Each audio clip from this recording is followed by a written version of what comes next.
28 दिनों तक चला वह भीषण मल्ल युद्ध, जिसमें पहली बार भगवान श्री कृष्ण भी घुटनों पर आ गए थे। राम भक्त जांबवान का मुष्टिका प्रहार इतना तीव्र था कि वह सीधे श्री कृष्ण के वक्षस्थल पर जा टकराया। इतिहास में बस एक ही पल जब किसी का वार उन पर भारी पड़ा।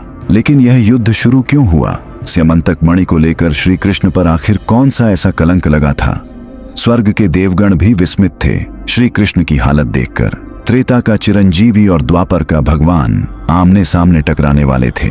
दरअसल यह सब कुछ दिन पहले द्वारका में फैली एक अकल्पनीय अफवाह और एक बहुमूल्य मणि के कारण हुआ था। द्वारका नगरी में एक दिन सत्राजित नाम के एक यादव के पास सूर्यदेव द्वारा प्रदान की गई स्यमंतक मणि प्रकट हुई। यह मणि इतनी चमत्कारी थी कि वह प्रतिदिन 8 भार सोना उत्पन्न करती थी। भगवान श्री कृष्ण ने लोकहित के लिए इस मणि को राजा उग्रसेन को सौंपने का विचार किया, पर सत्राजित ने अहंकारवश ऐसा करने से मना कर दिया और यहीं से इस विनाशकारी युद्ध की नींव पड़ी। सत्राजित ने वह मणि अपने छोटे भाई प्रसेनजित को दे दी। प्रसेनजित जब उस मणि को धारण कर आखेट के लिए वन में गया तो जंगल में एक भयंकर सिंह ने उसे मार डाला और मणि छीन ली। और तब ऐसा हुआ कि पूरा संसार हक्का बक्का रह गया। पर उस सिंह को भी नहीं पता था कि उसका सामना किससे होने वाला है। वह नहीं जानता था कि वह सिर्फ काल को ही नहीं बल्कि महाकाल के भक्त को ललकार रहा है। अगले ही पल एक विशालकाय बलशाली रक्ष उस सिंह के सामने आ खड़ा हुआ। वह रक्ष कोई और नहीं, रक्षराज जांबवान थे, जो त्रेता युग से ही भगवान श्री राम के आदेश पर पृथ्वी पर निवास कर रहे थे।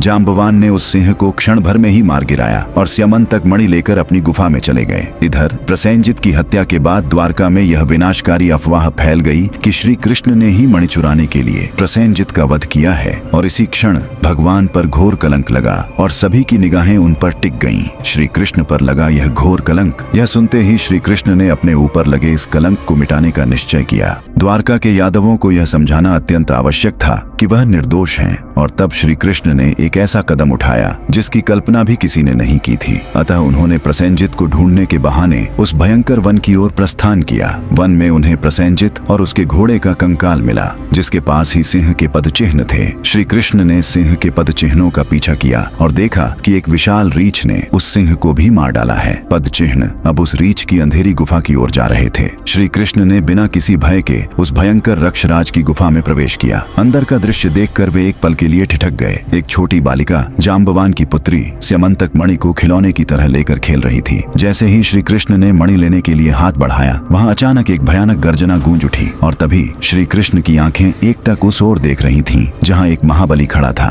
जांबवान, जो गुफा के द्वार पर पहरा दे रहे थे, अपनी बेटी को खतरे में देख तुरंत आगे आ गए। उन्होंने श्री कृष्ण को पहचान नहीं पाया। उन्होंने सोचा कि यह कोई साधारण मनुष्य है जो उनकी पुत्री से मणि छीनने आया है। क्रोध से भरकर जांबवान ने अपनी विशालकाय गदा उठाई और गर्जना करते हुए बोले, अरे मूर्ख, तूने मेरे घर में घुसने का दुस्साहस किया है। ठहर जा, तुझे पता नहीं, मुझसे आज तक केवल मेरे प्रभु श्री राम और लक्ष्मण ही युद्ध में विजयी हुए हैं। अब यदि तुझे यह मणि चाहिए तो तुझे मुझसे युद्ध करना ही होगा। श्री कृष्ण, जो अपने भक्त जांबवान के बल और भक्ति को जानते थे, मुस्कुराए। वे जानते थे कि जांबवान का अहंकार चरम पर है और इसे केवल युद्ध से ही तोड़ा जा सकता है। और यह अहंकार ही था कि श्री कृष्ण को एक बार फिर से अपना राम स्वरूप दिखाना पड़ा। यह क्षण स्वयं श्री राम द्वारा जांबवान को त्रेता युग में दिए गए वचन को पूर्ण करने का भी था। श्री कृष्ण ने अत्यंत विनम्रता से कहा, हे रक्षराज, मैं यह मणि लेने आया हूँ, पर यदि आप युद्ध चाहते हैं तो आपकी इच्छा निश्चित रूप से पूरी होगी। मैं युद्ध के लिए तैयार हूँ। और इसी पल युद्ध की वो भयंकर घड़ी शुरू हुई जिसका वर्णन आज भी पुराणों में किया जाता है। और फिर शुरू हुआ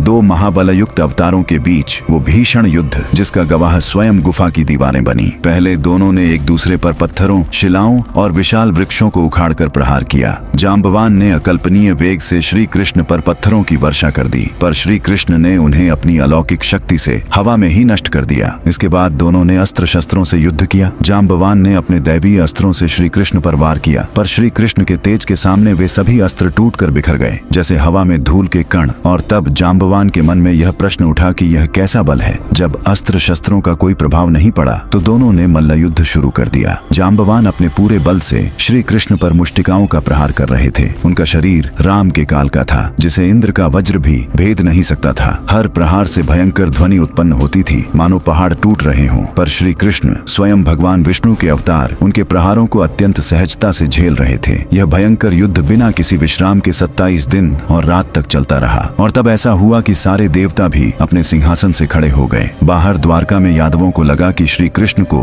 उस रीछ ने मार डाला है और वे शोक मनाते हुए वापस गोकुल लौट गए। दरअसल युद्ध लगातार चल रहा था। जांबवान का शरीर अब थकने लगा था। उनकी एक एक नस और गांठ दुखने लगी थी, पर श्री कृष्ण का तेज वैसा ही था जैसे युद्ध के पहले दिन। जांबवान को अब महसूस होने लगा था कि जिससे वह लड़ रहे हैं वह कोई साधारण मनुष्य नहीं, वह काल से भी परे कोई शक्ति है। 28वें दिन जांबवान अत्यंत थक गए थे। उनके बल का एक एक अणु समाप्त हो चुका था। तभी श्री कृष्ण ने अपनी पूरी शक्ति से जांबवान के वक्षस्थल पर एक प्रलयंकारी घूंसा मारा। यह प्रहार इतना भयानक था कि जांबवान दर्द से कराहते हुए नीचे गिर पड़े। उनके शरीर की नसें और गांठें चूर चूर हो गईं। उन्हें लगा जैसे उनका अस्तित्व ही टूट गया है। और तब जांबवान ने देखा कि जिस बल पर उन्हें सबसे ज्यादा गर्व था वह बल आज धरा का धरा रह गया। नीचे गिरे जांबवान के मुख से अब कोई शब्द नहीं निकल रहा था। अपने शरीर के बल का यह अचानक अंत देखकर उनके मन में गहन विचार उत्पन्न हुआ। उन्होंने अपने मन में सोचा, यह कौन है जिसने मेरे उस बल को भी समाप्त कर दिया जो मुझे मेरे प्रभु श्री राम ने दिया था। इस पूरे ब्रह्मांड में केवल वही एक शक्ति है जो मुझे पराजित कर सकती है। जैसे ही यह विचार उनके मन में आया, जांबवान ने कांपते हुए अपनी आंखें खोलीं और तभी उन्होंने देखा कि श्री कृष्ण के सांवले मुख पर एक दिव्य तेज प्रकट हो रहा है। श्री कृष्ण का रूप बदल गया। उनके हाथ में धनुष और बाण दिखाई दिए। उनके मुख पर एक असीम सौम्यता आ गई और उनकी आंखों में वह प्रेम झलका जिसके लिए जांबवान ने युगों युगों तक तपस्या की थी। और तब जांबवान की आंखों में एक ऐसा दृश्य आया जिसे देखकर उनकी सुध बुद्ध ही उड़ गई। श्री कृष्ण ने उन्हें अपने राम स्वरूप में दर्शन दिए। यह देखते ही जांबवान की आंखों से अश्रुओं की अविरल धारा बह निकली। जांबवान तुरंत उठे और श्री राम के चरणों पर गिरकर साष्टांग प्रणाम किया। उनके अहंकार का एक एक कण चूर चूर हो चुका था। उनकी जुबान से केवल इतना ही निकल पाया, प्रभु मैं जान गया हूँ, आप ही मेरे रघुनंदन मेरे श्री राम हैं। और तब श्री कृष्ण ने अत्यंत प्रेम से जांबवान को उठाया और मुस्कुराते हुए कहा, हे रक्षराज, त्रेता युग में तुमने मुझे युद्ध के लिए ललकारा था। तब मैंने तुम्हें वचन दिया था